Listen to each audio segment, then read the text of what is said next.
A.C.E.S Junkyard Podcast. Those annoying mech evangelists who keep yelling about how the new Locust meta is nigh.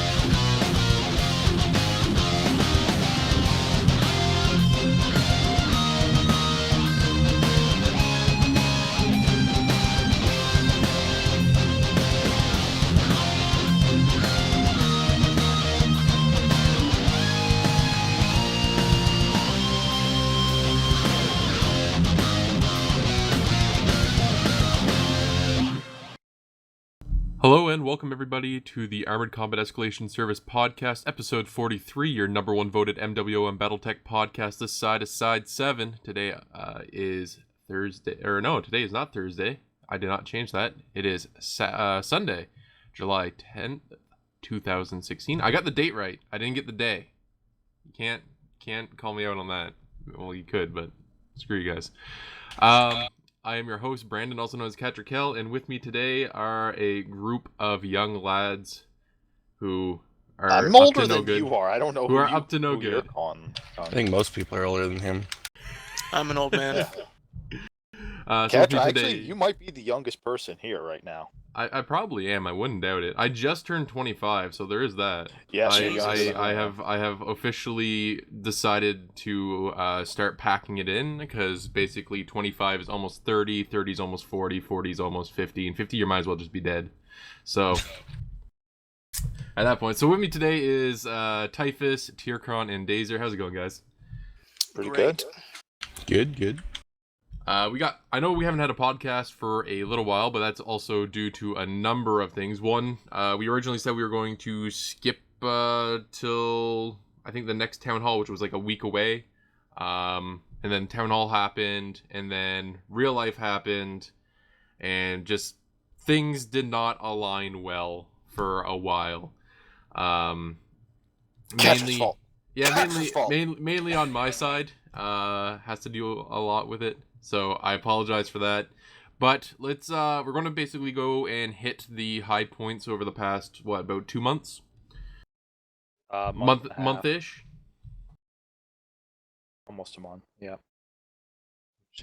So I think the first things, the first two big ones, at least, is the changes, or the new Frozen City map, which is the expansion. And of course, we had the big blow up over the mini-map change. So let's hit with Frozen City first. Just an overall general consensus of the map and its expansion and thoughts and whatnot. It's okay. The layout of it reminds me a little bit too much of River City, having that valley bridge, in ships right there dividing the two sides. I feel like they could have done something different there. It's just that part feels a little lackluster. They could have had another burning dropship. They could have done more craggy ice there. I also would have liked to have seen the tunnel changed up a little bit, considering the spawns are very different now and no one's really over by that tunnel area, attacking or defending along that line. So having it over there is kind of silly unless you're in skirmish and you convince the entire team to go in there and just camp it out. But overall, it's a it's an interesting evolution of the map. There are some nice features to it, but I would have preferred seeing some things different overall for it.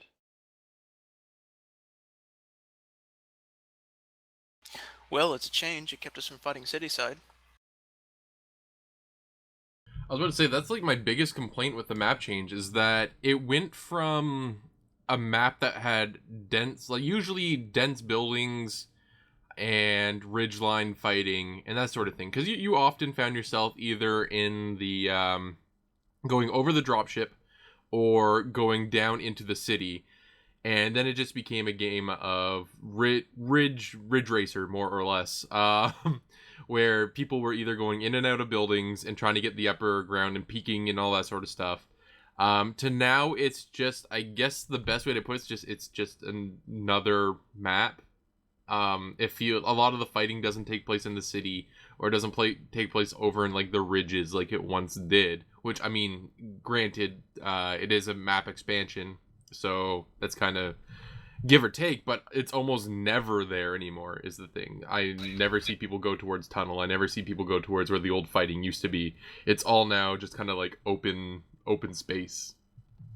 Well, the cover kind of opened up, and a lot of people just fight across the big trench in the center, which I think they should have incorporated the tunnel into that trench, like had a way up and down on either side to it.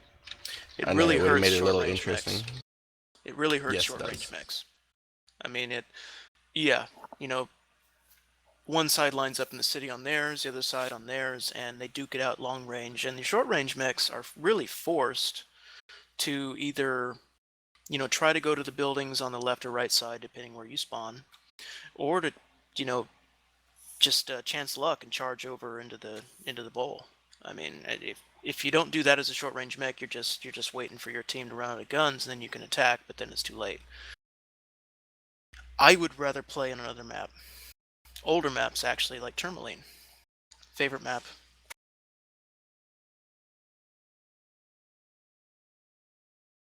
And that's the thing as well. It went from a map that encouraged, I guess, medium to short range builds in a way. I mean, yes, you could. Indeed. You could play Timber, two peeps, and a Gauss. I mean that. Well, you can play that on any map. Yeah, That's exactly. just, That's what I mean. Like you heavy. can play that on any map and perform well. But specifically, Frozen City used to be like SRM bomb heaven. Like you load up a Griffin with a bunch of SRM sixes and ECM.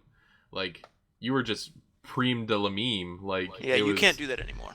Yeah, exactly. Because all the fighting doesn't take place up in there where you used to be able to move around and take cover and use cover efficiently to, once again, like I said, it's now just open. It's just another map, I guess, is the meme I'm going to go with because it's just all open ground, long range fighting.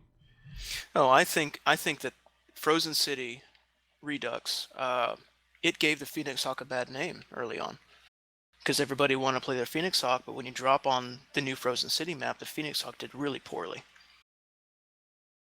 Yeah, because everyone went with short range builds on it. The only long range build I was seeing on it was a dual PPC or dual ER PPC, and that's decent at range if you're controlling your heat, but your in those cases, the Phoenix Hawk has its own issues, which we'll get to as we talk about it. But yeah, it's the place.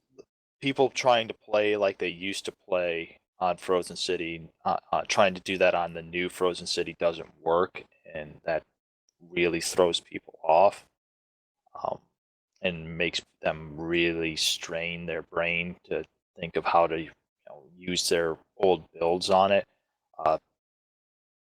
Part of it is that you can't really do, if you're set up for short range, you've got to hope that your team can be aggressive and that you're going to just push, you're going to do rolling cover, you're going to push forward and just keep, moving until you get into the brawl, or you're going to have to sit and hold back and wait for the other team to make the mistake of coming over. And it's difficult if you're playing in a small group or if you're playing solo, because trying to control pugs and other groups to help you out is often like herding cats, which so you're don't insult the cats. I'm sorry if you can. I think that it's quite appropriate for describing certain players within the MWO community. Finicky, arrogant, overprivileged at times, think that they own the world and that they are God. Well, and it's an online community. What do you want? It wasn't like that though for a very long time. Just call them what they are. Just call them what they are. Tier 4 and above. No, even the tier 5 guys are pretty mean and nasty now. I'm actually very disappointed in the way this community has developed in the last, I would say, 2 years really. Oh yeah, early on, 2 years, maybe a little bit past that, but 2 years it was very close knit. You knew everybody. Yeah. And I've seen even a lot of the older veteran players get, I don't know if it's because of burnout or what, but a number of them are getting really salty and to the point of just being mean and nasty at some point. And you didn't see it from them for a very long time. And a few of them, I'll say this, a few of them have personality traits that they express in the open chat, which back in closed beta, those things were cute and somewhat funny, but now they're annoying and somewhat insulting to players. So I some of them I would say, you need to get some new material, I guess. I guess it does need to be said. I really don't enjoy. I mean, Aces knows that I can get salty sometimes, but I keep it to Aces. I don't use VoIP. I don't use in-game chat. That's just not needed. Guys need to find something else to do if you want to do that. What, Typhus? You getting salty? No. Never. Never in 1,000 years. Okay, so it's a common thing with Aces, but I'll admit. I'm gonna pull this back on track here to say, I guess overall final words on Frozen City revamp. It could have been done better. I agree. It feels off in many respects. I really think that they should have done some serious public testing on this map before deploying it, but well, even then, public testing probably wouldn't have changed a whole lot. Yeah.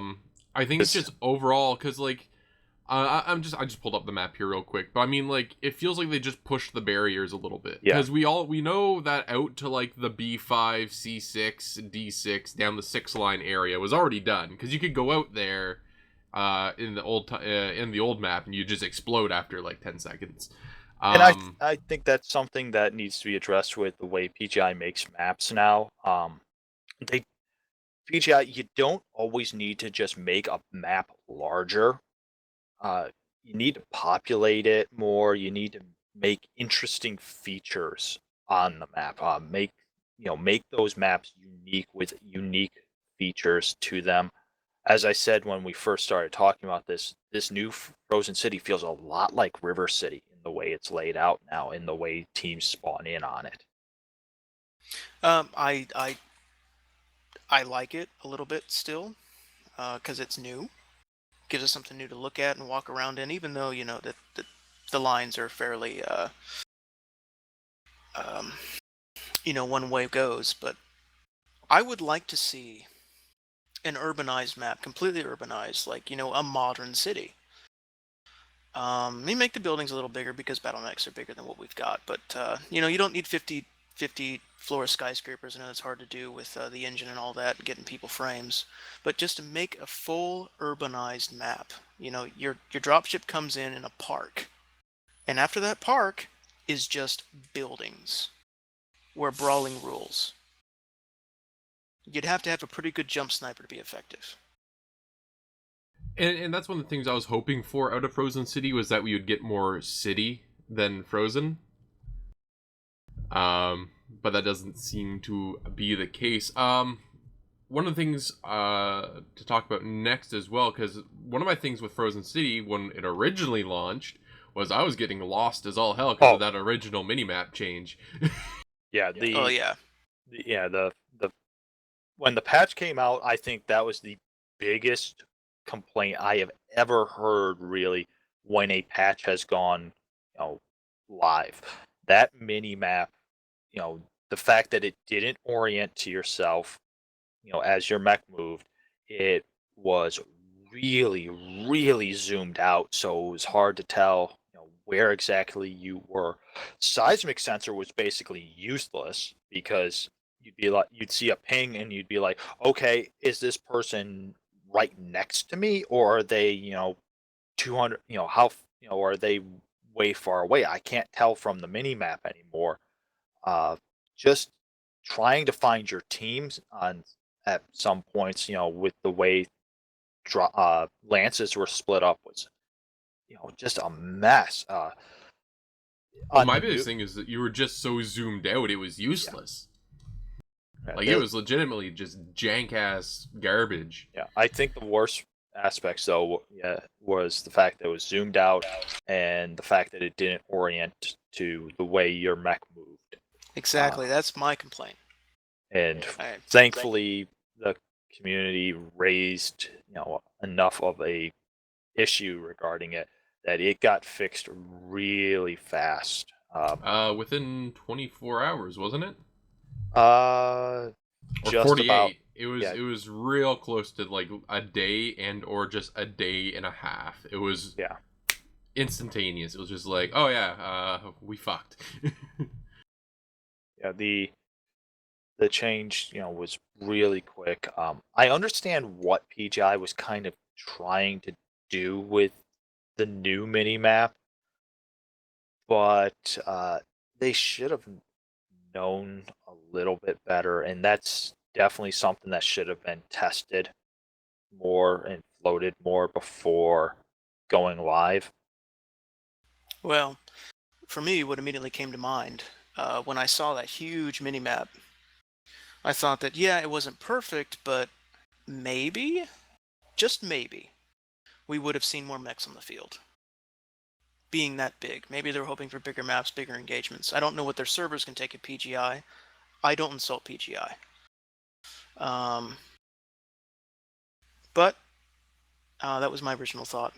I'm glad they fixed Oh, it, though. that they were going to go for bigger battle. Yeah. I mean, the map was there. Two companies, like Nah, maybe a company and a 24 half. versus 24 or 16 versus 16. Yeah, Except that's what Probably I was 16, thinking. 16. the funny, that'd be interesting, but with the way people, complain, they want smaller matches. They want that back to 4v4 and 8v8 instead of 12v12. So, which I have to say, if that's the case, you need to go, do some private matches or, jump into scouting matches, and instead of going after scout points, just go for fights. Well, I can say that when we have 16 to 20 aces on, I would like to see all of our guys playing. It would have been good for, organized units. But all the people that we see in community warfare, especially that, don't even have a unit, sometimes you drop into an invasion with, 4 people from your unit, and you'll have 8 guys that don't belong to anybody. Freelancers or whatever they are. Yeah, it was a dream. But yeah, the mini map, thankfully, that got fixed relatively quickly. I like it now. Yeah, it's much more intuitive to use now. You can tell which way, things are. You can tell where terrain features are using it. So it's actually useful. One of our guys, I can't remember who it was. It might have been Larsh. Sent us a screenshot of, and so that he would not purposefully look down at where the mini map was when it was still pretty much unusable. He had put a post-it note over the part of his computer monitor where the mini map was, so he would not think to, just glance down and try to orient himself using it. Well, he's a better man than me. I like to think I'm a I just decent stuck player. along with it. Yeah, I turned my, leg arrow on and tried to deal. But I move around the map. If I'm not in combat, I move around the map by the mini map. Yeah, I do that as well. I can I see what don't. they were going for with this map. The one thing I wish we had right now is a little bit that you could zoom it in a little bit, just for when you're in a tight situation. It'd give you a little bit better feedback. That could be One something. one of the things I miss out of the new map is seeing which way your team is facing and seeing which way your opponents are facing. Yeah. The Yes. little arrow indicators. That being said, when the patch came out, and people were after the hot fix came out as well, when things died down a little bit, and people were starting to pick apart the things that have changed a little bit more. One of the things that I noticed that people were suggesting is perhaps you could introduce some information warfare, bringing back which way the opponents are facing and that sort of thing. So if you have like BAP, or if you have the tactical computer on the Cyclops or something like that, right? Command console. Yeah. Reason to actually use it. Yeah. Be You an get to see interesting the, use. the arrow indicators back again. How about the command wheel? I've used it a little bit. It's Shim hates it. Does he hate it? Yeah, because you can't map it to. Well, I guess for him, and I'd be honest, as a commander, if I was that a lot, I would want to map it to my center mouse button. Yeah. And scroll with the Press mouse it wheel. instead of I Yeah. understand that. Yeah, And you that can't makes do that. sense. No, yeah. I've if never that's the actually case, used then it. I have used it. I've had it used in pug matches when I solo drop. Usually at like stupid o'clock in the morning when people aren't on. Except for our Australians, I dropped with Mara earlier today, but I use it a lot then. I don't use it if I'm in like a group or anything like that. But yeah, if it can't be, I've just been using the default because I figured, what's the point of changing stuff around?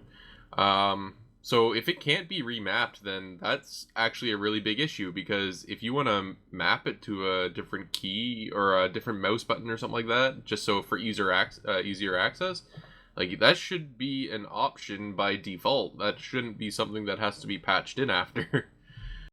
Well, What yeah. is the default key? E. Sorry? It's the default key. It's E. E is in echo. Yeah, Oh, see, so I couldn't mine's use already that. been remapped over that. Yep.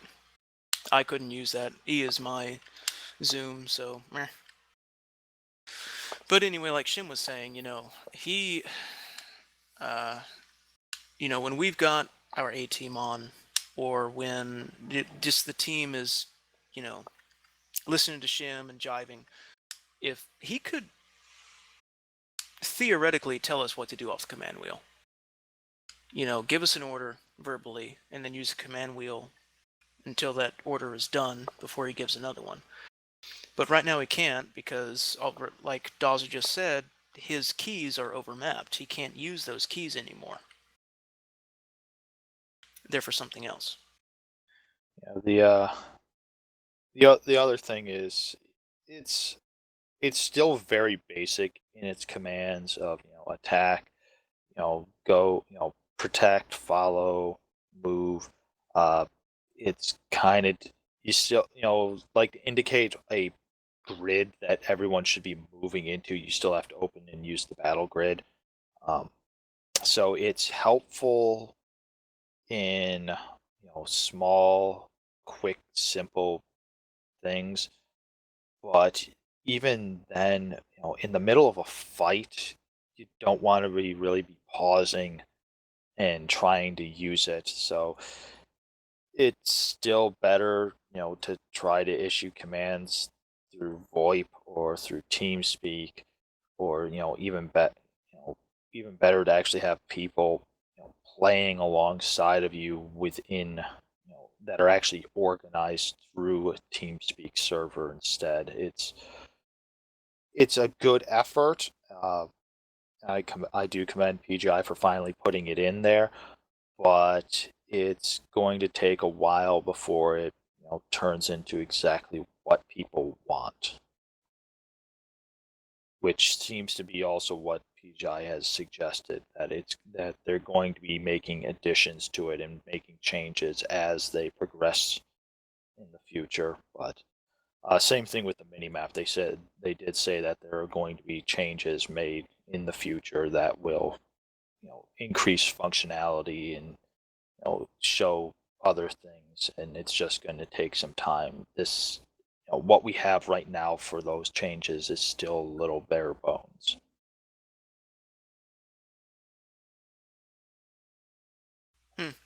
Well, I haven't used it myself, Uh, so we did get another map change on Forest Colony. There was a slight redesign done. One of the mountain passes was opened up more, and one of the mountains was cut down a little bit to provide better line the of goat sight. path. Was that goat path? I thought goat path was changed. Goat path was opened up a bit, Yeah. and the area just to the left and right of it was also opened up a little bit, so it makes it easier moving around that. That's I haven't noticed that personally, but that's also because I don't actually get, for some reason, Forest Colony a whole lot. Because whenever Forest Colony is on the map voting, there's always like Crimson Straits right beside it, and of course that's what everyone always picks. Well, you have to do some scouting missions because all the new maps are the scout mission maps. So you will see you'll see Forest County, you'll see River City, you'll see Polar Highlands, you'll see Caustic Valley, you'll see those. What is it now? 4, 5 maps that have been redone. 5. Yeah, those are all the scout maps, and it one of the easiest ways to learn the ins and outs of a map is through the scout mode, because you searching for those points often leads you to some of the nooks and crannies of that map.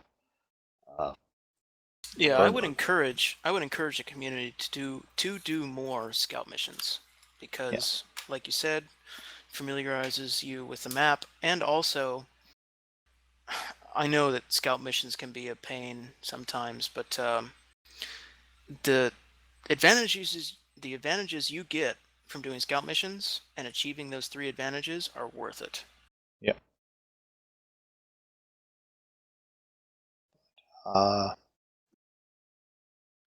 So we got 2 new mechs in. Well, one hero mech and a brand new chassis.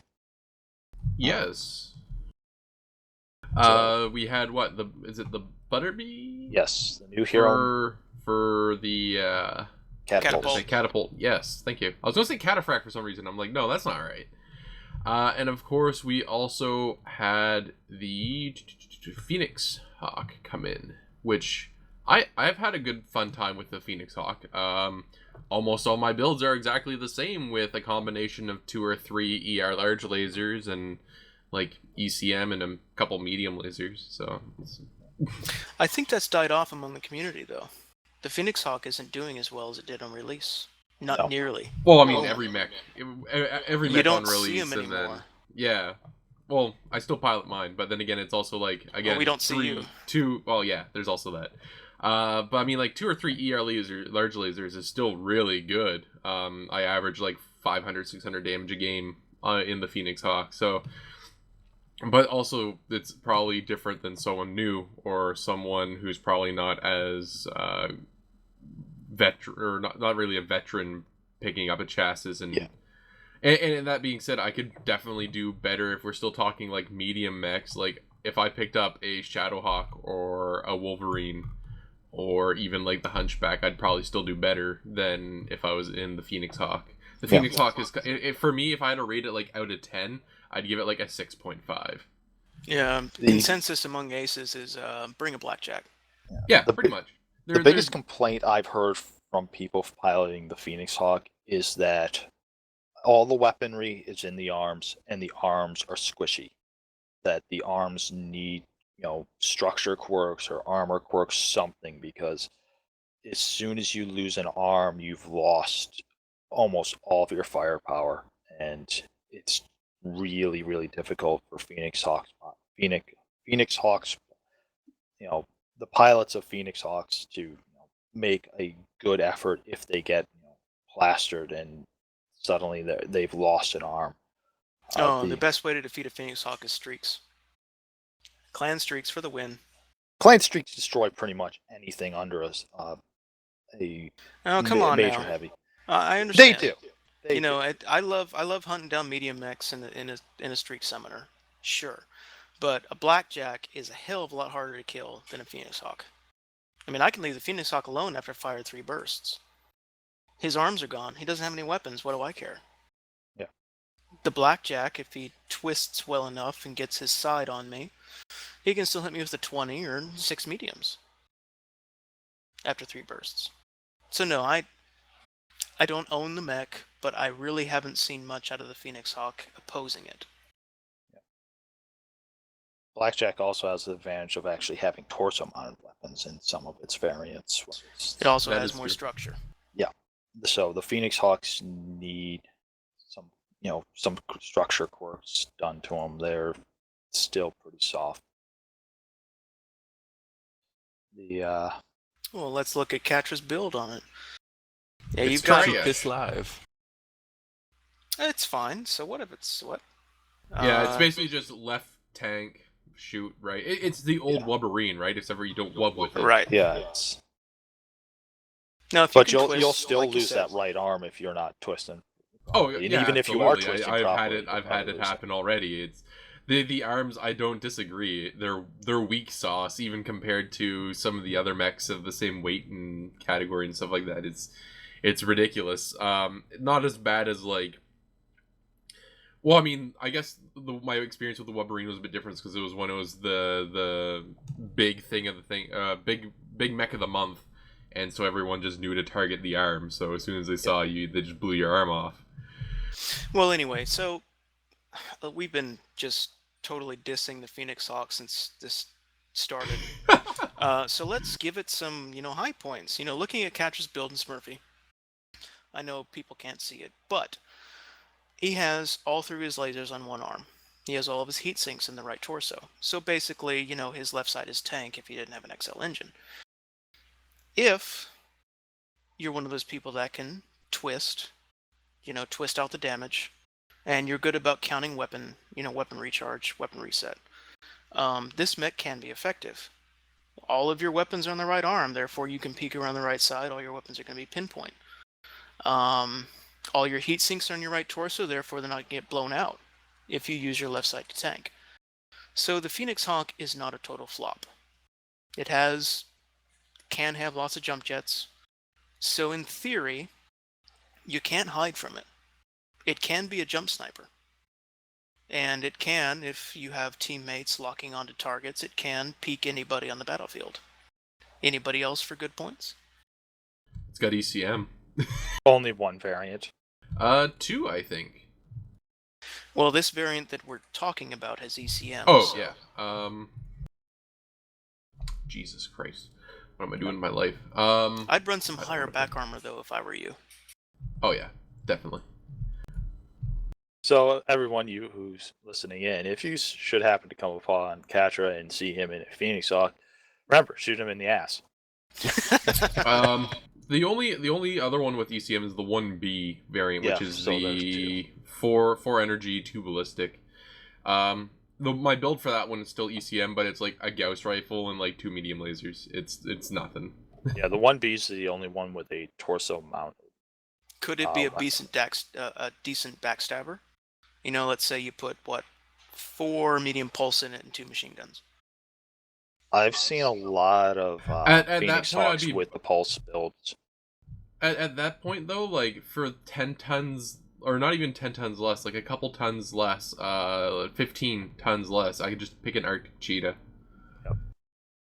Fair enough. Or an Oxide, or a 2C. Yeah. Yeah. I mean, hypothetically though, you could do like a large pulse and 2 or 3 medium pulse. That might be a little bit better. Yeah. But anyways, we've also had a couple more. We didn't. Well, we had the hero mech for the catapult, which I was a little bit. I think we mentioned this just before we knew it was coming out. We didn't get to test it or play it or buy it or anything like that, but we knew it was coming out on our last podcast. I'm a little sad, not with the variant, because the variant is all right. Load that thing with SRMs and with the rescale. I mean, that thing is it's perfect. It's great. I'm just more kind of saddened by the fact that it got the catapult got a second variant. Well, again, we still had mechs going on almost 3 years, 4 years, 2 even? years. Yeah, that have not had hero mechs released for them. Yeah. Though Everything that said, that's I believe that is changing soon. I think the Wolfhound and them are getting hero mechs. they're getting soonish. champions. Okay. Oh, that's not the same. Then that's just garbage. There is a recent announcement that PGI is accepting build suggestions for the champion mechs for the Panther, Crab, Grasshopper, Zeus, and all of the Clan Tutsi mechs. But that still leaves quite a number of other mechs that don't have champions yet. Those will most likely be coming along, probably sometime in the winter. They'll ask for new champion suggestions. But yeah, we had mentioned this before. There are a number of mechs that do not have a hero variant yet. The oldest of which is, I believe, the King Crab. Yeah. I think the King Crab. Yeah, everything is about 2 years out for some of these mechs not having a hero. Of course, the original Clan Omnis from the Invasion Pack No, we're don't not have. talking that.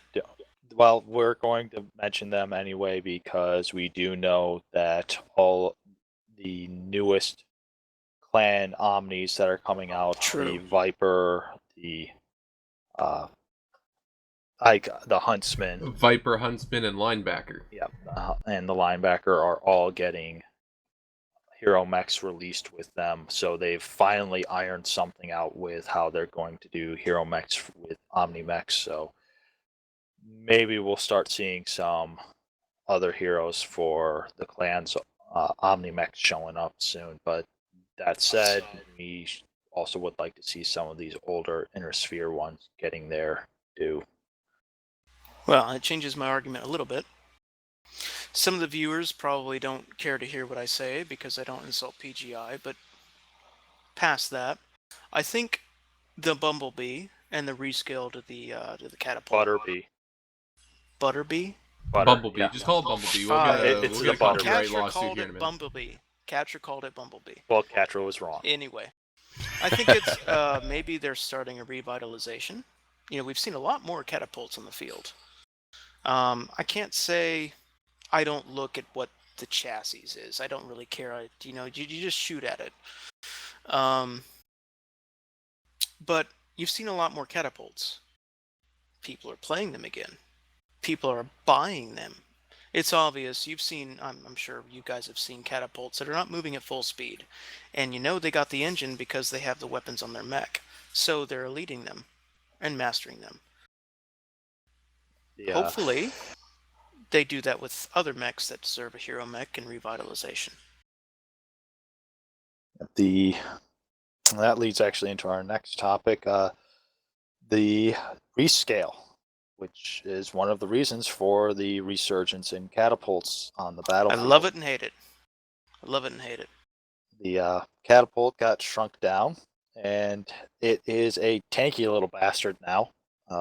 It's I like to say it's much like the Jester was before the Jester had a lot of its structure quirks nerfed. So making it smaller made the catapult as a whole a much stronger mech. A number of other mechs we've seen across the board have gotten a lot stronger. The Nova on the clan side in particular got stronger feeling because it's smaller. But there have been some downsides to the rescale. to clarify, from what PGI has told us, and from what we've seen with the scaling graphics released, the mechs are done on a volumetric scaling basis. If a 75-ton mech has the same volume as another 75-ton mech. They may not be the same height because one might be shorter, but that shorter one might be wider, or it could be have a greater depth to it in terms of front to back. So we've seen this in a number of instances, but it does leave a little bit to be desired when it comes to some of the inner spheres light mechs, particularly its heavier light mechs. The Wolfhound, Panther, Firestarter, and Jenner all now are pretty huge, especially when compared to their clan equivalents. The Arctic Cheetah really did not change, and for its weight at 30 tons, it feels like it should be either slightly taller, slightly wider, or slightly fatter, and it's not. Oh yeah, much easier to hit IS lights with, let's say, a Gauss rifle or autocannons, especially on the clan side autocannons. They need to work on clan mechs. Definitely. That said, also the Locust got shrunk down to pretty much. Oh my god. It's funny. We have. It's the roach in the closet. Yeah, if you are a frequent listener to the Aces podcast, you've probably heard one of our intros, which is us crying about how the Locust meta is nigh. Well, guess what? It's here. The Locust being so small and so fast, it's really hard to hit in the hands of a decent pilot. It can run around and do a lot of damage, and unless it runs into a mech carrying a lot of streaks or stands still for too long, it can get away, pretty quickly and survive for a good amount of time, whereas before it could not. Especially with moving to parallel with rewind. And if the pilot's good enough to know that you're not supposed to move directly towards the mech you're shooting at, it's really hard to hit.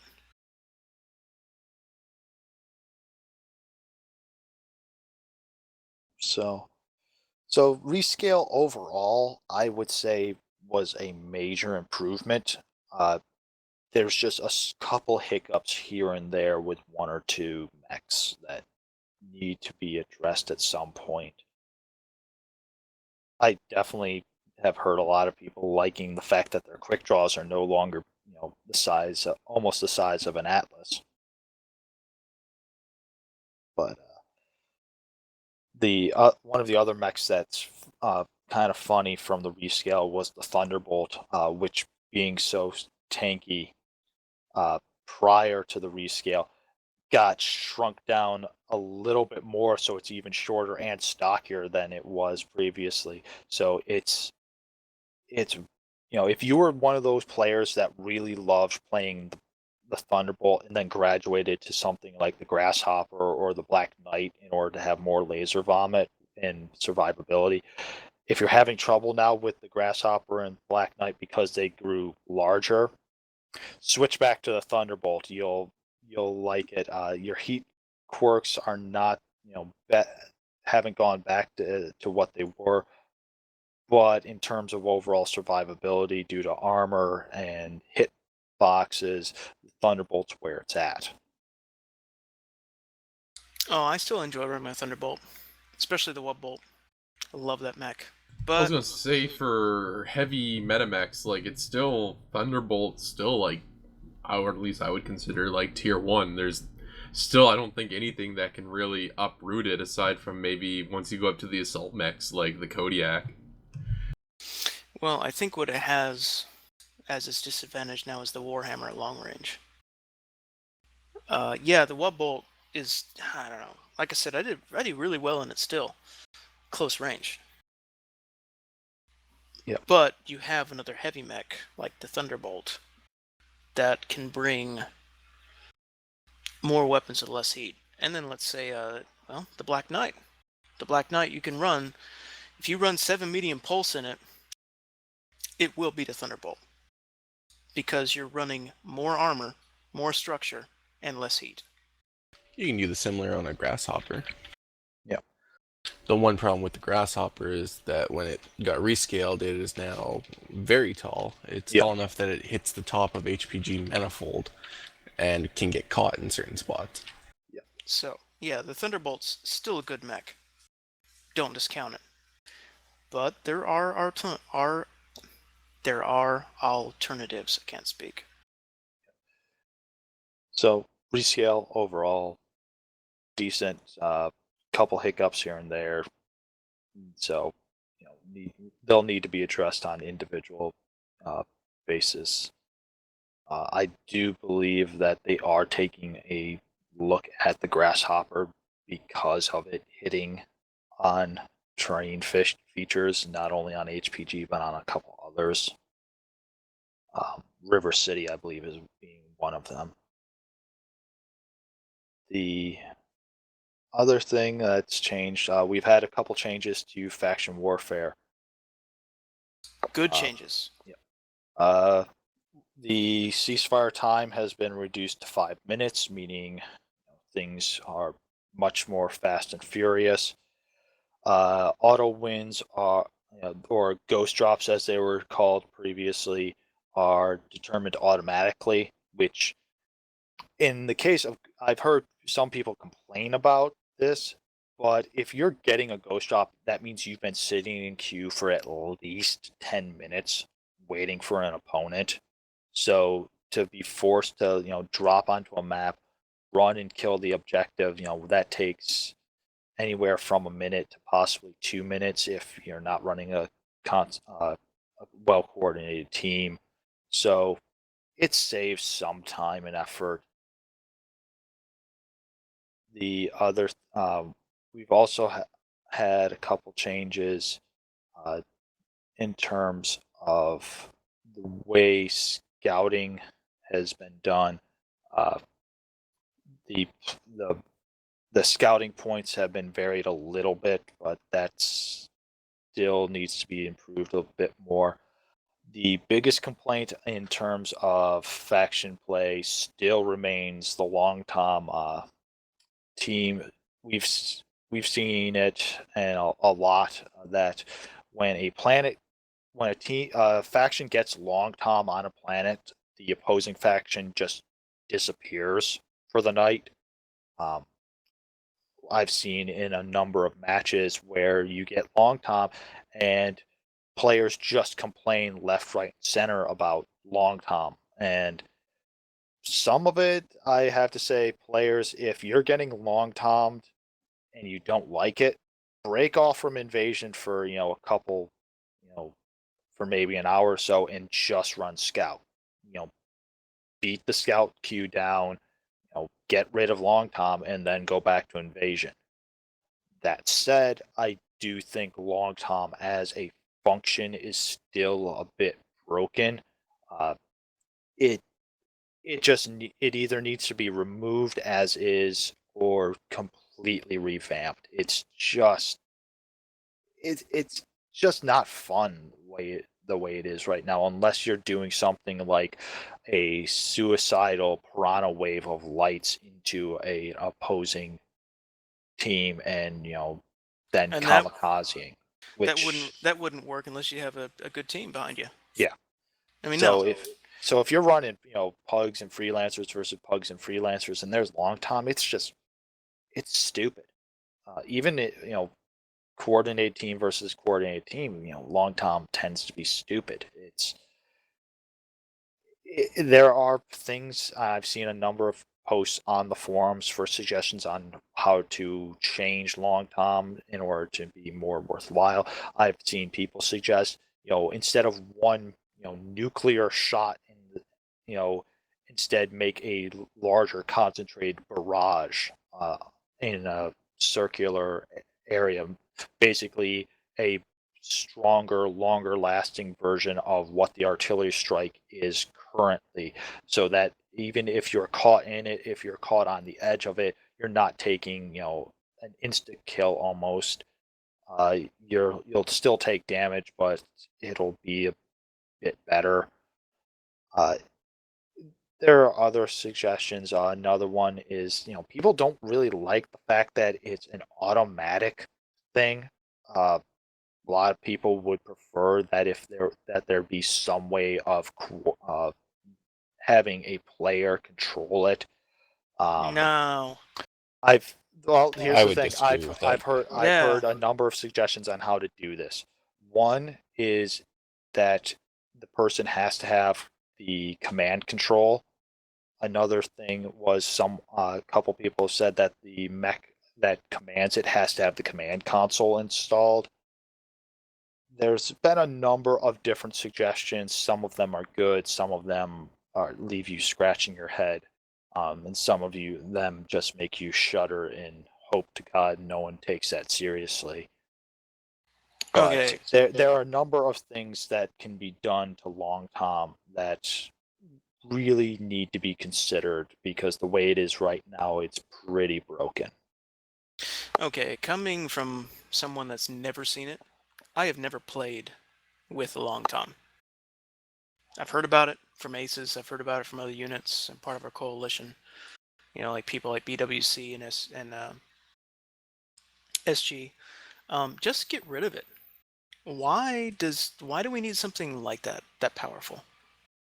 I don't care if a player gets to control it, great, or if it's just automatic. Get rid of the damn thing. It is too destructive on the maps we have. What would you suggest as a replacement for it, though? No replacement. Why do we need it? I mean, God forbid you get a competitive team matched up against someone like A.C.E.S. I did a little bit of bragging. I don't usually do it, but lots of people have said that A.C.E.S is the middle ground between the competitive side of MechWarrior and everybody else. Cool. But let's just say you get somebody like KCOM that has Long Tom on their side and we're up against them. A.C.E.S has a chance to beat KCOM. Might be slim, but we can. Or at least hold them for the match timer. You add Long Tom, we can't win. There's no possibility. Now, if we can't do it, what do you do for pugs and loyalists? Those small units that play for fun. Get rid of the Long Tom. It's totally game breaking. I could see a change to it, as Tirkon said, to a barrage than a single shell going off, I guess. But I would also like to see maybe a change to, once you're inside the gates, it won't fire.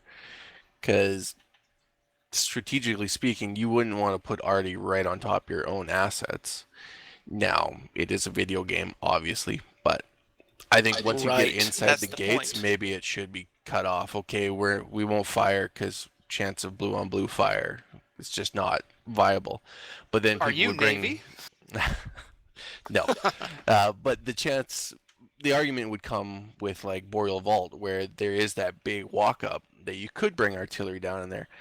I still think there should be that kind of arbitrary cutoff somewhere at least.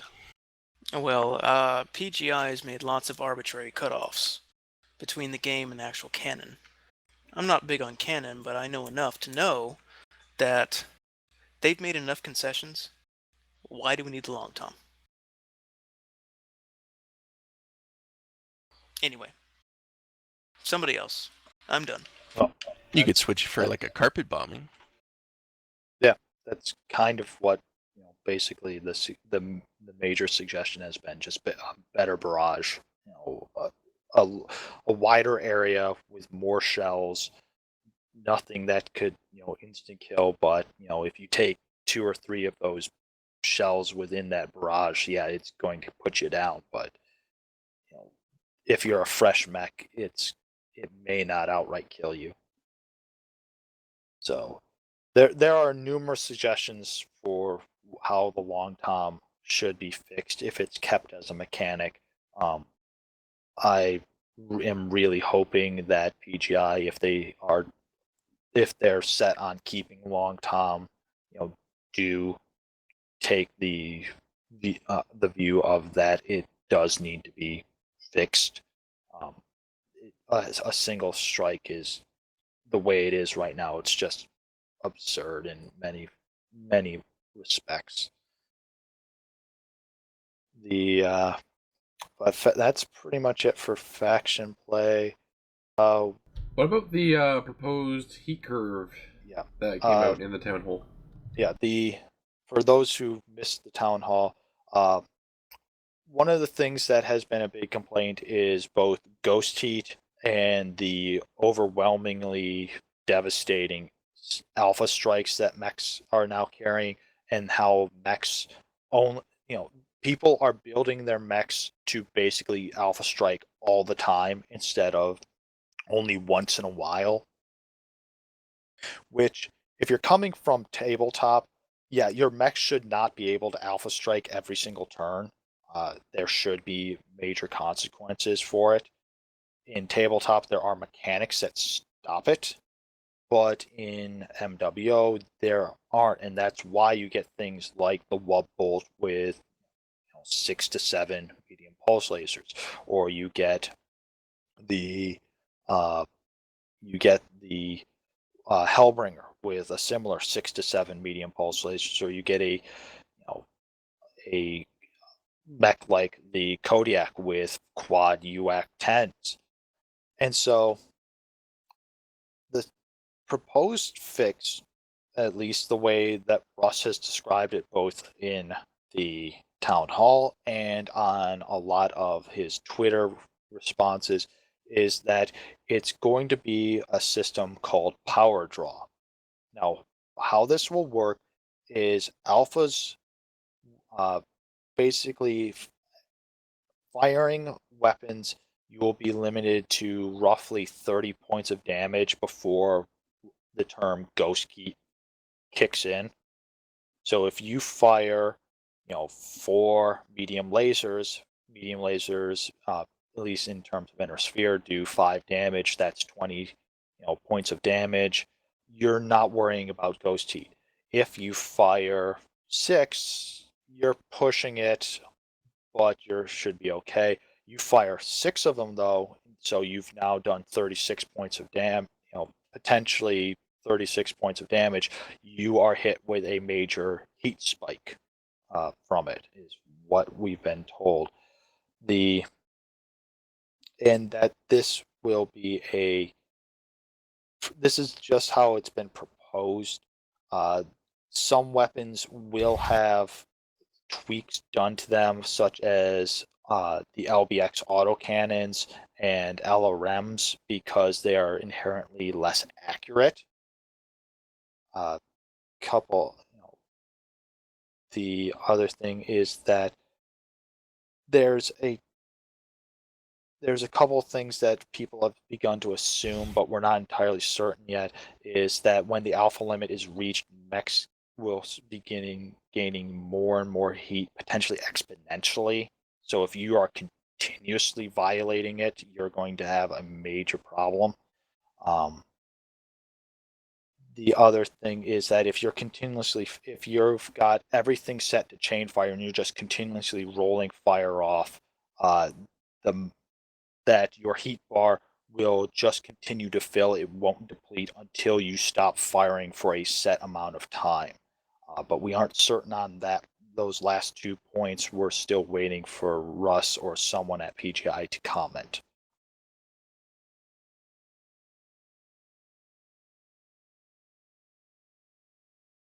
I think conceptually it sounds really good. Because having another thing to consider as well, which I don't think they've talked on, or if not, I'm not aware of it, but maybe have the maximum load which you're allowed to shoot at any one time, or not even that, just how quickly it drains or whatever, once we get more information, tied to the engine size. The bigger engine, the more you can do. I'd like to see something like that. Maybe each weapon is denoted certain. This would maybe fall into the energy draw category that people have talked about for this, but each weapon is assigned something like a small laser takes one, and if you have an XL 350, you have, an X amount, and as you fire up the weapons, they take a portion of that energy out, and if you go over it, it taxes it too much, and that creates extra heat. Yeah. But there have also been a couple things talked about that will this change some of the builds for certain mechs that are stock, such as the Awesome, which in canon should be able to fire all three of its PPCs, even and just maintain a regular heat spike from just those weapons and not a ghost heat spike as MWO has. Uh, it's been suggested in a couple Twitter responses that we could see new quirks for certain mechs that would allow them to utilize certain weapons together without having the power dross and ghost heat occur because of them.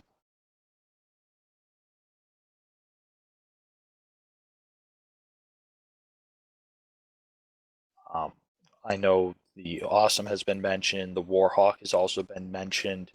A couple people have asked, will this change how the Gauss system, where you can only fire 2 Gauss at a time, will will these changes allow for 3 Gauss to be fired, because that would potentially have 45 damage but little to no heat penalty.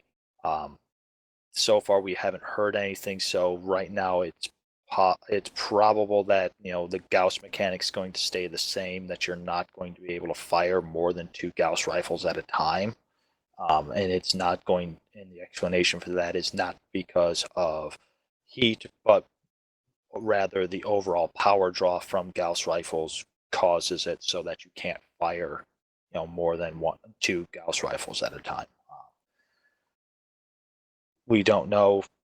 We're working on some scant information from Russ right now. Hopefully, we will be getting more as the summer progresses. They did say that they are hoping to do a major play test of this new system when it gets closer to uh, being finalized, or I should say, not finalized, but when it is closer to being ready for actual use.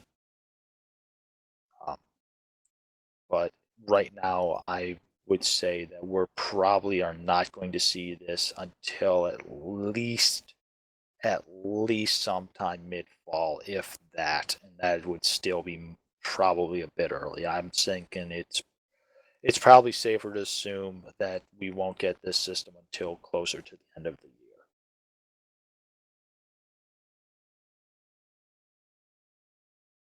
Um, couple people, couple people have pointed though that Russ did mention that it could come as early as August.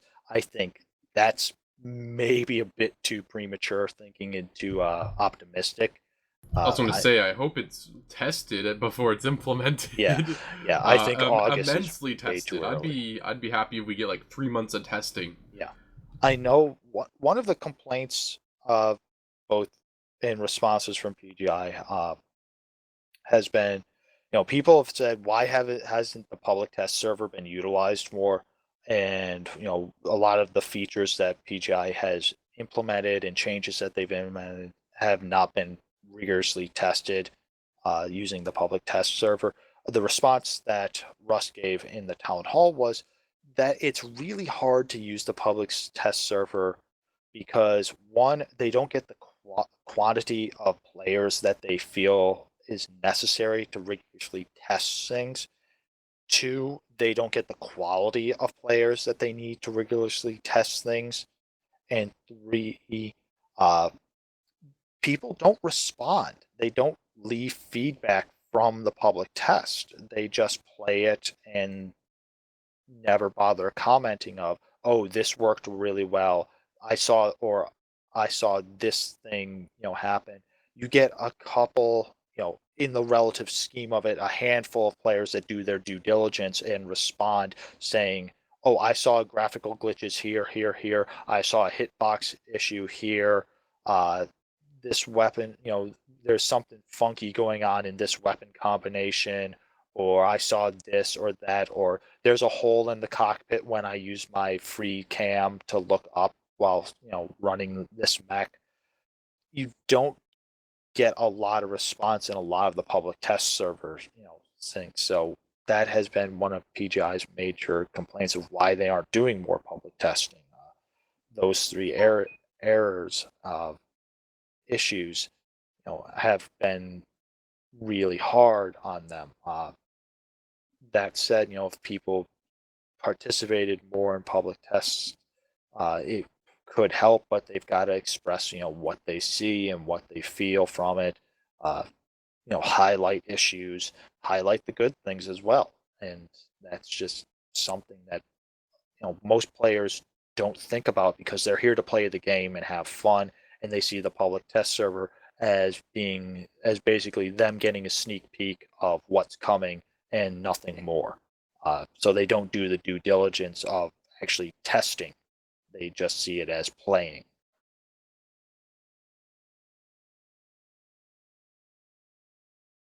Community's fault.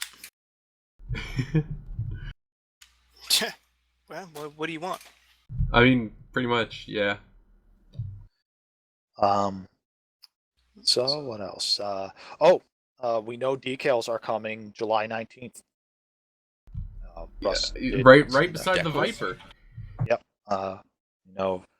That once again, the decals that'll be included are Decals. at least.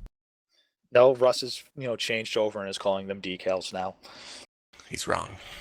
Yeah, that's decals, like our good Canadian maple syrup god intended. Yeah, come on. Anyway, It's decals in American. okay, tomato, not the point right now. Tomato, decals, decals, Oh, God.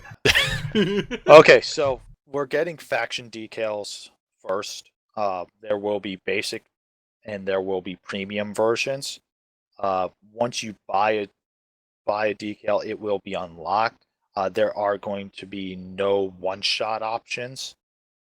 We aren't sure when they say basic and premium if basics will only be C bill, purchasable, and premium will be MC, or if they're both going to be MC and it's just going to be a difference in the amount that you have to pay. You can place decals on almost every surface of your mech except for on joints, and so it's going to be interesting to see how people do placement.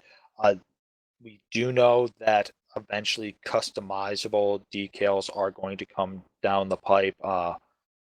Right now, we're getting faction, then they're going to open it up into some of the more canon units, and eventually MWO community units and the like will will have the opportunity to have their own decal unit logo thing implemented, but that's still quite a ways away, so people just have to be patient for it. But at least we know that decals are finally going to get some type of implementation, and we do have a date of July 19th for them. A.C.E.S decals. They will be a thing. Do not worry. Forgot That's for where he gets better faction. MC. Yeah, forgot for faction Sorry. warfare. Also in the July patch, everyone gets two drop decks per game mode in faction warfare, so you'll be able to save two different drop decks for faction play. You get two drop decks for scout mode. You get two drop decks for invasion mode. You can buy additional drop decks. We don't know what that cost is going to be, but it's been implied that that additional drop decks will cost real currency such as MC or only purchasable through the in-game, the gift store or the like. So probably, I'm betting that it's going to be more along the lines of MC, similar to how buying mech base are done.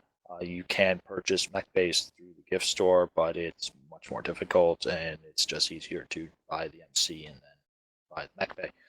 So drop decks purchasable will probably be similar in that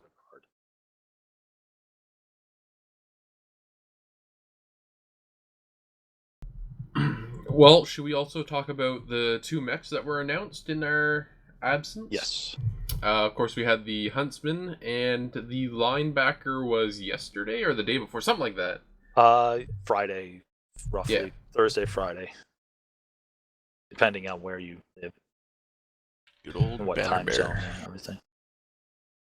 Of course, the Huntsman being a medium and the linebacker being a heavy for the clans, which means that we are, I think, got one in every weight. No, there's still a light missing, I think. Yes. We don't Because have I was going to say the Viper's one, but the Viper's 40, which pushes it into the upper bracket of the medium, or the lower bracket of the mediums. But we've got so Kodiak came out, that's your assault. Viper came out, that's your medium. Night Gear has been announced, that's going to be a heavy. Huntsman is a medium. Linebacker is a heavy. But overall, impressions of them. I'm actually a little surprised that it's the Huntsman. I was almost certain it was going to be the Black Lanner. Basically because the Lanner is a 55 tonner and it would have given a real alternative to the Stormcrow. That said, Huntsman is a decent alternative to both the Nova and the Hunchback, and is in a way a decent alternative to the Stormcrow. It can't do the streak SRM or SRM bomber like the Crow does, but you can do a lot of other things with the Huntsman that you can't do with the Crow. The Huntsman is a bit more maneuverable, though it is a bit slower. I just want to correct you slightly. You could probably SRM bomb with the Hero Mech out of the Huntsman. It's got 4 missiles in the torsos. Yeah, but remember that the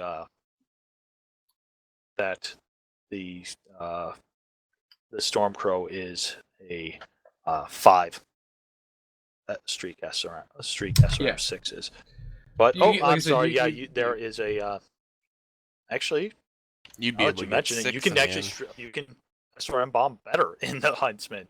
Now that I really better, look at quote it. unquote. 5 tons extra is also a lot of room to play with. Yeah. If we're talking the Stormcrow. But I didn't realize it, but the Huntsman actually has it. If you get the Hero Mech, you have 2 missiles in each side torso, and one of the extra Huntsmen has 2 missiles in each arm. So that's 6 right there that you could potentially be equipped. That'd be 8. I'm sorry, 8. Yeah. But the new streak bomber. Yeah, we did it, fam. But overall, FD continues to create really great art. Yep. I must say that the Huntsman actually looks fantastic, especially when you compare it to its BattleTech line art that it originally was from. Oogly. I'm sorry. I didn't mind it. BattleTech is quaint. Quiet oh god, you. Everybody hates me now. Oh no, I just always found that the Huntsman, especially when you look at the one that's like front profile at you, just looks like a really stupid, angry Cyclops. Yeah, sure. It does look nice. I can't wait to see what the in-game model looks like. Considering how they've been very good at translating, the artwork from the concept stage into 3D model, I have little doubt that it will look phenomenally nice. And then we have the linebacker, which bit of a surprise. I was not thinking we'd see another heavy come out next. I was really expecting another light, but oh well. The linebacker is a decent heavy. It was originally designed by Clan Wolf to replace the Timberwolf in its fast strike lances, because while the Timberwolf does carry a considerable payload, it doesn't run as fast as they wanted. So the linebacker was designed to carry a similar armor profile while having a greater speed, which is reflected in the fact that it starts at 97.2 kph, which is pretty fast for a heavy mech. Very fast. Very, very fast. Uh, I am very interested to, when you get that sucker speed tweak, you're going over 100 kph. That's a scary thing to see a heavy mech that can do that, and it's not doing it using mask. It's doing it, by itself. So this thing's not sprinting up to that speed. It's doing it as long distance running. That said, the the downside for the linebacker is that it doesn't carry the heavy weapon payload that the Timberwolf and some of the other clan heavies carry. Uh, though, considering how people design their meta variants, or meta builds, I should say, they'll find a way to maximize the efficiency of what is available for the weaponry loadouts for the linebacker. Though, once again, that could all change as soon as the new heat power draw system gets implemented. So we'll have to wait and see. But overall, the linebacker, pretty decent loadouts we're seeing in every single one of those variants. The hero, it's all right. A little lackluster. Would have liked to see something odd thrown in there. Maybe some ECM, maybe a targeting computer, maybe mask to really scare the crap out of people. Yeah, I just did the math real quick. There is a way to, with the linebacker, get 9 energy. So, Yeah. I think I know what I am going to be building, and it is going to be glorious. That said, that 9 energy, while that's a great alpha, if the new heat system does get implemented before the linebacker comes out, you're not going to be using that heavy alpha of 9 energy because you will shut down under the new heat system potentially. So, got to wait and see, I guess. We'll wait and see. And once again, actually, the design on the linebacker that FD came in with is actually very different than the older designs of the linebacker, which had a very much more jet fighter look to it. Yeah, the torso and everything jutted forward a lot more in the old BattleTech art. The legs were set much farther back, which always felt a little odd. Like that mech, the old linebacker should be tipping forward and crashing face first in the ground due to It looks imbalance. like in the old art, to give it a perspective, it looks like an F-14 Tomcat with legs. Yeah. Also, in a couple of the updated art for the TROs, it was very odd the way it was really squatty with its legs, because you kind of wondered if it tries running, is it hitting itself with its own legs and feet actuators, and leg actuators and foot actuators there if it's running full tilt. So the art changes.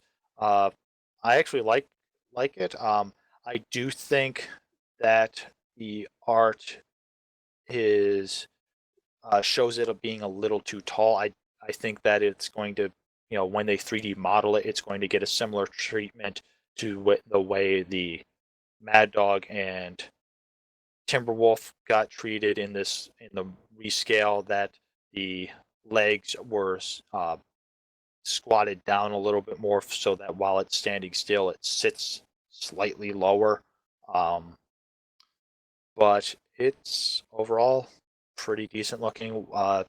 It won't be out though until the 15th of November, just like the Huntsman will be out the 18th of October. So these are late fall, early winter, depending on where you're living, or summer, spring if you are in the southern hemisphere.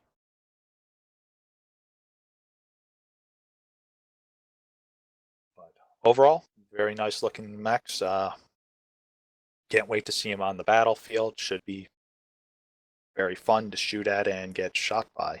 Well, maybe not get shot by. Oh, it's always fun to get shot at. That's just me talking. I love getting shot at. Is there anything else? Couple other things from the town hall. These were done.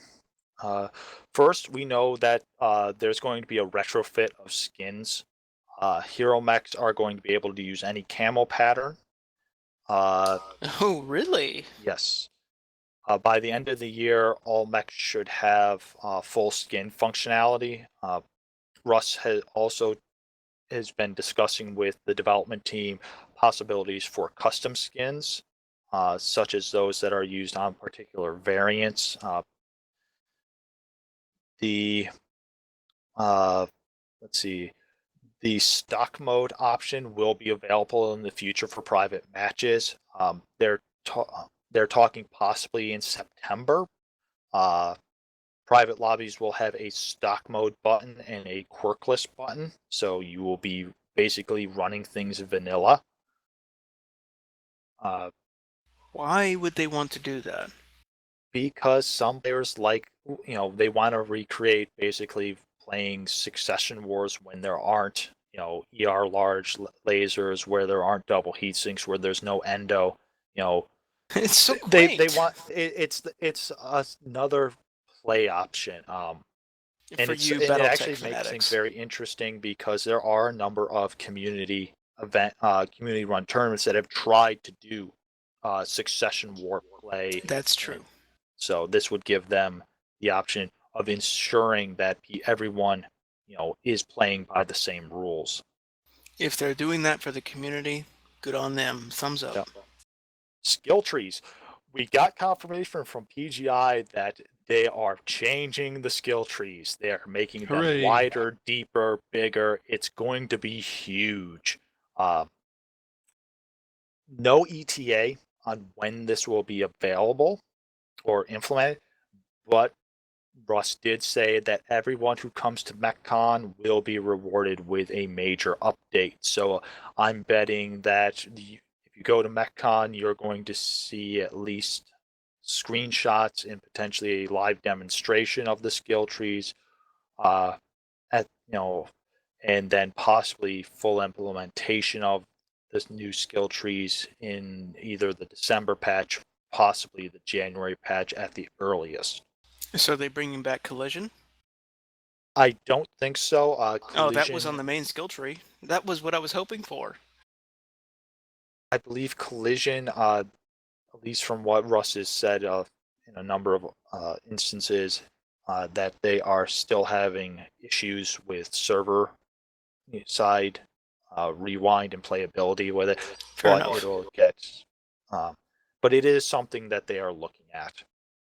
Melee will not be happening. Good. That's Good. Russ also said quad mechs will not be happening, and neither will Good. be land air mechs. He specifically referred to quad mechs as circus mechs, so that's not happening. Oh, what do you do with them? As in, what do you do with a circus? I don't know. Nothing. It's the circus. You don't actually implement it. We know that Assault Game Mode 2.0 is set for August at the earliest. Basically, what this will be there will be a capture point surrounded by destructible walls, turrets, a UAV tower, an ECM tower, an airfield tower. All towers will have O-gens to them. This will get public tested before full live implementation. It's going to take a lot of testing to determine how to set up bases, where they should be located on maps. It's going to be a lot of work. If it fails completely, Russ did say they will scrap the entire thing and start over. So when this So, comes out on public test, please get on and do due diligence in testing it. so in layman's terms, the base can attack you. Yeah. Yeah. That said, he did not say if this is going to be like a capture the flag thing where one team, whichever team gets to the base first takes control, or if it will be similar to attack and defend in invasion mode where one team, has control of the base and the other team must assault it. We don't know. It will take Sounds time to see and wait to see more details on that. sounds to me like you need to make a choice. Either attack the enemy mechs, players, and then assault the base, or assault the base. You have to pick and choose. Makes assault more tactical. Russ has also said that they've overcome a number of technical difficulties that they were having that were disallowing them from adding certain features to the way heat scale affects mechs. So we will be seeing in the future that if your mech is hitting that 90% heat, mark or higher, you will have issues with your mech not being able to run at top speed. You'll also have potential issues with weapon firing, that you may not get a full damage barrage from firing off that last alpha attack. So you'll have to watch your heat potentially. Oh, that's good. Uh, I like that. Sorry, what was that? I missed that. I got that distracted. there have been a number of issues with the way the heat works in game and allowing it to affect other features. One is that when a mech is hitting that 90% heat threshold in tabletop, that mech would not be able to run at full speed, and that's not the case in MWO. They have overcome the technical hurdle, and so when you are pushing your mech to the absolute breaking point now in terms of heat, you will be affected in terms of your speed, maneuverability, and potentially firepower. So if you fire, Good. a single laser, if a large laser, you might not do full damage anymore. But Yeah. these are things that are going to, that are still ways off from what Russ has said for implementation. So we'll have to wait and see. And hopefully they'll get put up on the test server as well eventually, and everyone can play around and make comment on it. Heat is the death of all mechanical operation. Yep. The module hunt mini game in the Mech Lab is being worked on. They are hoping to implement a new feature that allows you to track where your modules are and easily, strip them and reapply them to other mechs. There will be no update on the new game engine. It's going to potentially take a full year before they upgrade the game engine. Russ says that PGI is hoping to have MW around for at least another 10 years. Oh, Yep. no, I hope so. That wasn't a So- laugh. Solaris is a ways off. There have been a number of technical hurdles that have come up, but it is something that Russ really does want to see eventually happen. It's just taking a while to make certain that that it's workable. There will be a replay system. He has confirmed that. Replay system? Basically, that you that a that if you are watching the match and not participating in it, you can rewind and Oh, okay. watch and Okay. record. Things will be recorded automatically, things like that. The Russ did explain a little bit of what the technical, aspects of the game of technology in the game are like. That there really isn't a timeline per se. It mainly boils down to what PGI believes should be available, and that they want to make some type of parity in terms of technology available, rather than focus on, what year specifically things are available. So we have been told that, Innersphere streaks beyond the Streak 2 will be coming up eventually. The other LBX autocannons, the other UX will be coming available, the other ERs, the other, other things, weapon systems will be coming up eventually and being implemented, so that, both sides, Clan and Innersphere, will have a similar amount of weaponry available to them. That said, they are looking at mechs that are outside of what is termed the Clan invasion time period. The Mad Cat Mark II has been a major favorite for the community, probably due to Mech Warrior 4, but that is a potential for getting announced at some point in the future, as are other fan favorite mechs that are not yet in game.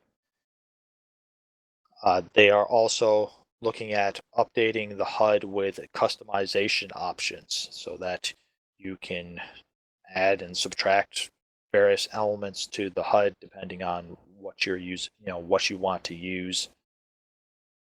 Can I put things on my LCD screens? Maybe. Then finally, they are working on AI and PvE, but that's going to take a while. They're hoping to have an announcement about it come MechsCon in December. And then finally, a number of people have recently been crying out, where's the, when is MechWare going to have a VR uh, compatibility with VR headsets, which, considering the rise of VR gaming in the last couple months, Russ's response has been that it actually is more difficult than people think. You can't just add VR compatibility to a game like MWO, because it will mess up the HUD and other elements.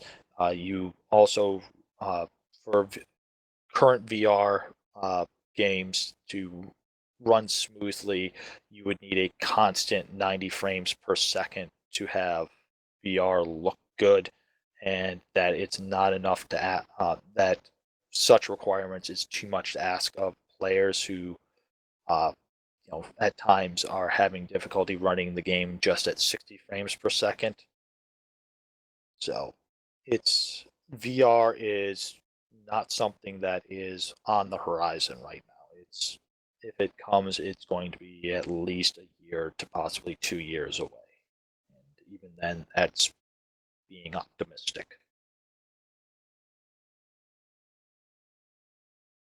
So, everyone who stepped away from MWO saying, "Oh, I'm waiting for Oculus, compatibility," uh, guess what? You're going to be waiting longer and longer. Probably You a might little as well, while. yeah, you might as well bite the bullet and get back into the game now. Yeah, I'm a little person. Yeah, I'm typhus. I knew that wasn't going to happen. VR MechWarrior, come on. Look at the VR games we have. Not very high tech. Yeah. So overall, those are the high points for the town hall. The only other thing from the town hall that I wanted to discuss was a set of comments that Russ made. This was about halfway, just a little bit over halfway through the town hall, and Russ said that players should be grateful for the way MWO has been developed by PGI. That the next company to pick up the Mech Warrior franchise will probably give players another Mech Assault, and that it'd be very unlikely to get something like the complex nature of MWO. I took that comment to be basically Russ venting a little bit at some of the saltiness directed at PGI in the last month and a half by the community. Part of me agrees with him, and part of me says, he should have just let sleeping bears lie and not gone and poke the dragon like that. Oh, why? No, why? Why would he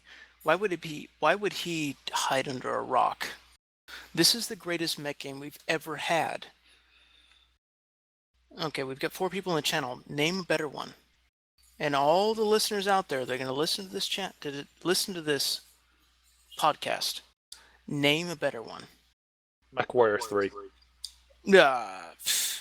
Are we restricted to ones that existed or ones that are still up and going? Ones that actually have been existed and playable. X-Steel? X-Steel. I was waiting for that. I was waiting for that. Actual Mech Warrior titles. What was your name? They have to What have was your some name, relationship to Mech Warrior and Battletech. You can't use a No, I'm completely serious. other universe. Now, what was your name in X-Steel? It would have been the same as this one. I don't remember you. That probably sounds about right. Yeah, my name is Sarpedon. Me and Mecha Kaiju played the fuck out of that in Vanguards. Okay, I know, that's why I kept... Reel it back. Okay, So, in terms of Mech Warrior. what is Mech Commander Gold?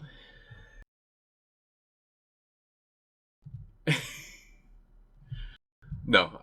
As far as from the Mech Warrior actual franchise, yes, I will agree that it's probably one of the better ones as far as even balance between Intersphere and Clan and everything like that. As far as that stuff goes, yes. As far as mechanically, I think Mech Warrior 3 had probably some of the better mechanics.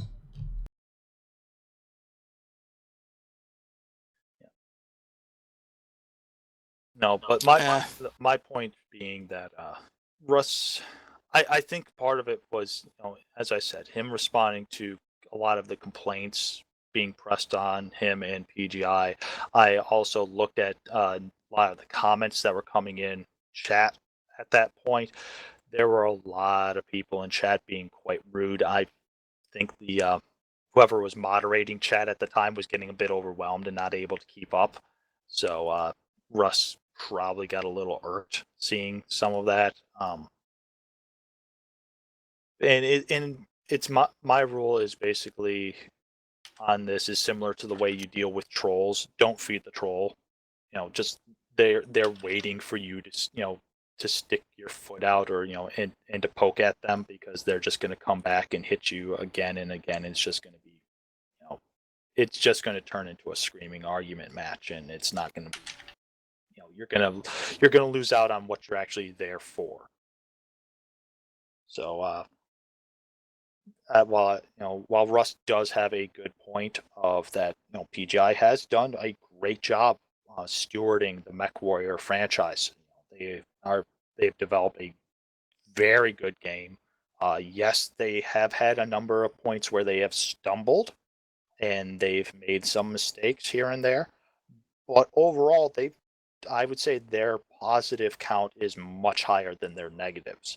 So they're doing good work, and they seem on track to continue to do good work.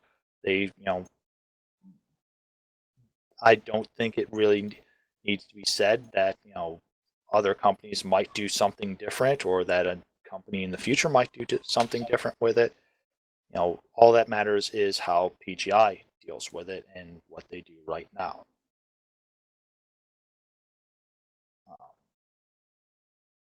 just like how A.C.E.S, Harebrained Schemes, they're developing another title within the BattleTech franchise, and it's going to be much more in line with how tabletop is run. While MWO is done in the MechWare style of the MechWare games, not in the style of tabletop. So there's always you know different visions of the same property. It's they all bring something different to the table that fans enjoy. So you just have Okay. to accept certain limitations at times.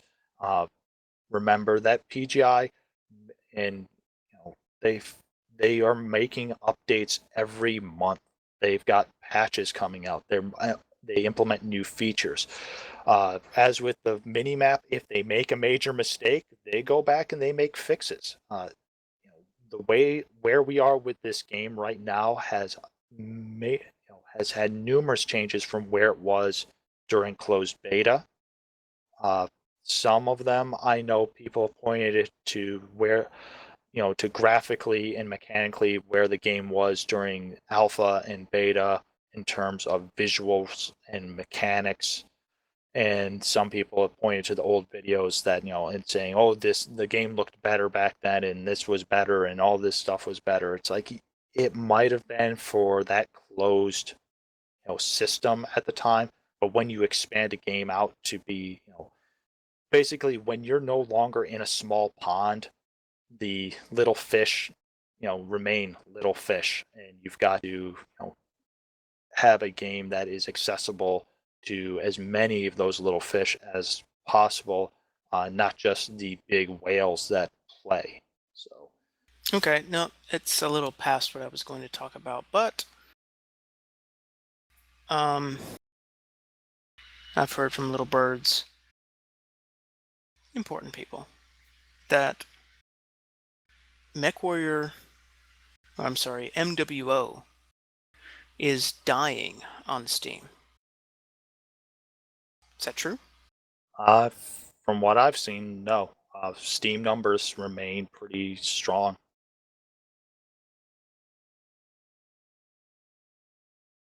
No, okay, good. The Let me just do a quick check here. I'd hate to lose you guys. A.C.E.S is an MWO group, guild, company. But from what I've been led to understand, yeah, the numbers aren't, the initial launch had much higher numbers. But that's the case with every game. Anytime a new game launches, yeah, you see a I mean, massive, just look at like how Evolved changed. yeah, From going, well, Evolve had like less than 200 people playing, like during a week. To it just switched to free to play, and on the day it switched to free to play, it jumped to like 50,000 players. And if you check it now, which I think it's been like a couple days since, it's averaging like 3 to 4 thousand. yeah. No, And the same thing with other, even other major AAA games like Fallout 4. You look at the initial release for Fallout 4, the numbers are staggering. But if you look at weekly averages now, much less, and those averages go up when new content's released. The same thing can be said for MWO. The initial release, very high numbers, then it drops down.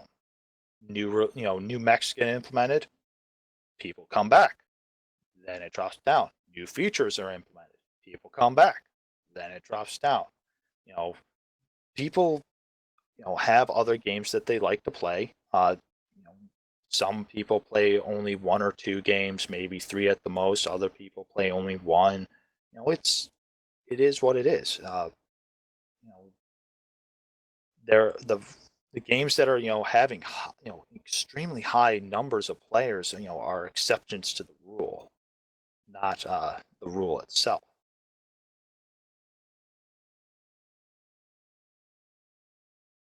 So, did you want to wrap this up, Cattra? Yes, because I do have to head out, unfortunately.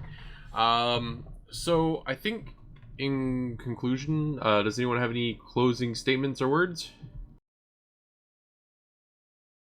No? Alright, I get. Go, do it. Go, Dazer. That was me. Well, Dazer said he had stuff to say. Okay, Typhus, then Dazer. Go, do it. Okay, if you play MWO, don't insult the creators of MWO. Period. If you play on a day-to-day basis, what's the point? You gonna hope they're gonna make a better game? I don't think so. Enjoy the game as it is and what it can be. And good luck, Mech Warriors. And Dazer? I was responding to the chat, not this. Okay. I got you. Oh, I got you. To come off Typhus, I agree with Typhus. You don't need to insult PGI or anyone else. You can criticize, you can critique, but make sure it's constructive. You see a problem, try to come up with a solution. Don't just Indeed. don't just be salty, mean, and nasty over it, because that doesn't help anyone except make you feel better. Like I would definitely back said, that as well. Like Turcon said, in the past 2 years, the MWO community has become very salty and insulting PGI and the developers that work for them with no cause and no explanation. Play the game, and if you do, stop being salty. It hurts everybody. I hate listening to it. Typhus is done. And with that, until next time, Mech Warriors. Good luck, have fun.